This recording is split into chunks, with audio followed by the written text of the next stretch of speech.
नमस्कार दोस्तों, आज हम बात करने वाले हैं बिहार विधानसभा के चुनावों के बारे में। तो आइए जानते हैं, ये चुनाव सिर्फ बिहार ही नहीं पूरे देश की राजनीति की दिशा देने वाले हैं। यहाँ 9 करोड़ मतदाता युवा हैं, इनमें से 50% युवा वोटर हैं और जब आधा बिहार युवा हो तो मुकाबला दिलचस्प होना ही है। तो आइए जानते हैं पिछले चुनाव का हाल। पिछले चुनाव में एनडीए ने 125 सीटें जीती थी और लालू यादव की आरजेडी ने 75 सीटें जीती थी। बीच में नीतीश कुमार ने पाला बदला और गठबंधन टूटा, फिर जुड़ा, बदलते समीकरण और नई कहानियां। लेकिन सवाल ये है 2025 में जनता फिर भरोसा करेगी या किसी नए चेहरे को मौका देगी। नेताओं की रणनीति के बारे में जानते हैं। अब बात कर रहे हैं हम नेताओं की रणनीति के बारे में। तो चलिए शुरू करते हैं। नीतीश कुमार का एजेंडा साफ है, काम बोलेगा। वे अपने 15 साल के काम, सड़क, बिजली, कानून व्यवस्था को गिनाकर जनता से समर्थन मांग रहे हैं। लेकिन जनता का सवाल है रोजगार का क्या। बिहार में रोजगार एक बहुत ही बड़ी समस्या है। दूसरी ओर तेजस्वी यादव हैं, युवा चेहरा और नई ऊर्जा, और सबसे बड़ा वादा वो 10 लाख नौकरियों का कर रहे हैं। 2020 में भी उनका ये नारा हिट रहा था और इस बार भी वो जोर शोर से इस नारे को आगे कर रहे हैं। बीजेपी की रणनीति थोड़ी अलग है। वह अपनी डबल इंजन की सरकार, महिला सशक्तिकरण और केंद्र से बड़ी बड़ी योजनाओं के लाने की बात कर रही है।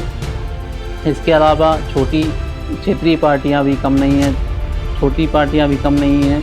चिराग पासवान युवाओं को लुभाने का काम कर रहे हैं। ओबीसी और अन्य क्षेत्रीय पार्टियां भी अपने अपने स्तर पर काम कर रही हैं और जनता को लुभाने का वादा कर रही हैं। इस चुनाव में एक सबसे बड़ा फैक्टर होने वाला है प्रशांत किशोर का।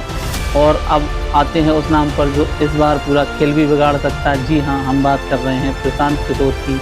पीके ने पिछले कुछ दिनों में 10,000 किलोमीटर की यात्रा करके लोगों से जनसंवाद करके लोगों से मिल रहे हैं और वो लोगों से कह रहे हैं बिहार बदलना है तो राजनीति बदलनी पड़ेगी। सिर्फ नेता बदलने से कुछ नहीं होता है, लोगों को आगे आना पड़ेगा। पीके पहली बार चुनाव मैदान में है। हो सकता है उनकी पार्टी ज़्यादा सीटें न जीते, लेकिन अगर कुछ सीटें भी जीतती है तो प्रशांत किशोर बिहार की राजनीति के किंग मेकर हो सकते हैं। अब आइए जानते हैं जनता के क्या मुद्दे हैं इस चुनाव में और जनता किस मुद्दों पर वोट देने का सोच रही है। सबसे बड़ा मुद्दा बिहार में रोज़गार का है। यहाँ के 17% युवा बेरोज़गार हैं और उनको रोज़गार के लिए लाखों की नौकरी की तलाश में बाहर जा रहे हैं। युवा पूछ रहे हैं कि हम कब तक बिहार छोड़कर बाहर जाएं। दूसरा मुद्दा यहाँ पर शिक्षा का है। बिहार के सरकारी स्कूलों में लगभग 30% शिक्षक ही नहीं हैं, शिक्षकहीन शालाएँ हैं। कई स्कूलों में अभी भी कंप्यूटर और लैब जैसी बुनियादी चीज़ें नहीं हैं। तीसरा मुद्दा बिहार में स्वास्थ्य का है। गाँवों के करीब आधे अस्पतालों में डॉक्टर नहीं हैं। कई पीएचसी दवा और उपकरणों के बिना चल रहे हैं। चौथा मुद्दा बिहार में बिजली, सड़क और पानी का है। ग्रामीण इलाकों में अभी भी लगभग 40% लोग नियमित बिजली की मांग कर रहे हैं। बाढ़ और जलभराव हर साल तबाही मचाता है। पाँचवा मुद्दा महिला सुरक्षा और सामाजिक न्याय का है। महिलाएं अब खुलकर कह रही हैं हमें सुरक्षा, रोजगार और बराबरी का हक चाहिए। चुनावी माहौल के बारे में जानते हैं कि किस प्रकार का चुनावी माहौल है। चुनाव आयोग ने इस बार 3 चरणों में मतदान की घोषणा की है। लगभग 55,000 बूथ बनाए गए हैं। पिछली बार वोटर टर्नआउट लगभग 65% रहा था। इस बार देखते हैं कि कितने लोग वोट डालने आते हैं। तो दोस्तों, बिहार चुनाव 2025 का असली मुकाबला है एनडीए बनाम आरजेडी और बीच में पीके का फैक्टर।